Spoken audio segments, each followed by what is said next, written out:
Hi friends, today we're going to do Colographs or monoprints in honor of Earth Day. We're going to use recycled materials. So you want to gather up some cardboard.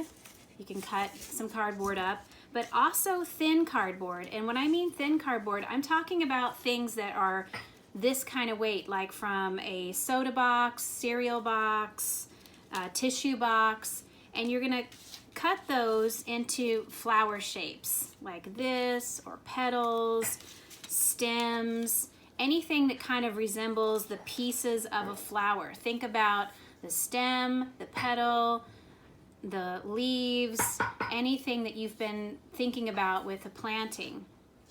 And then you're going to glue it onto your piece of cardboard. You can have a bigger piece of cardboard. I'm just using this small one here. So I poured some glue into a bowl and I'm going to use a brush. So I'm going to brush on some glue like we do. Remember how we say it's better to put the glue on the board and lay it down like a sticker because it's a little less messy that way. Now I'm going to look for one of my leaf shapes like this, and I'm going to put some more glue all over and put it down like this. And then maybe another piece here where my glue is. And I'm sticking with one flower here, but you can do more, as many as you want. Now this one we'll set aside, and I'm gonna show you, here is a piece done. This is another piece I did earlier because you're gonna wanna let the stuff dry. You don't wanna work with it in step 2 when it's still wet. So maybe an hour or 2.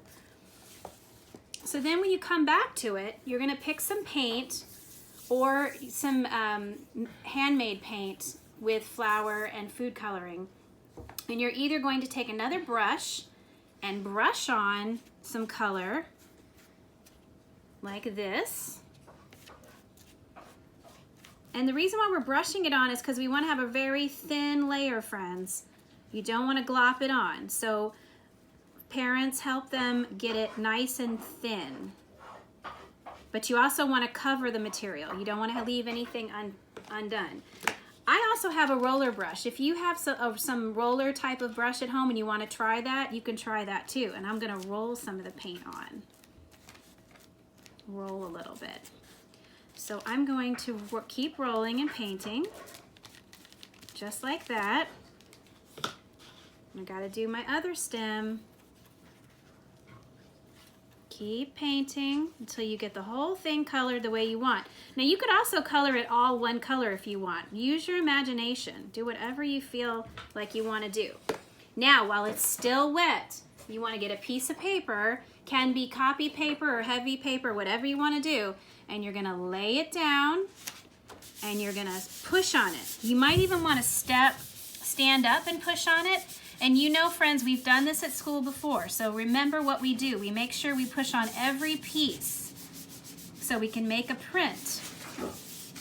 And you see how I'm seeing the shapes underneath? Just like that. Keep pushing and pushing until you think it's done.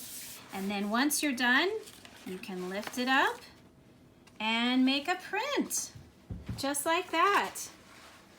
And you can, the thing about this is now you have what you call a printing plate.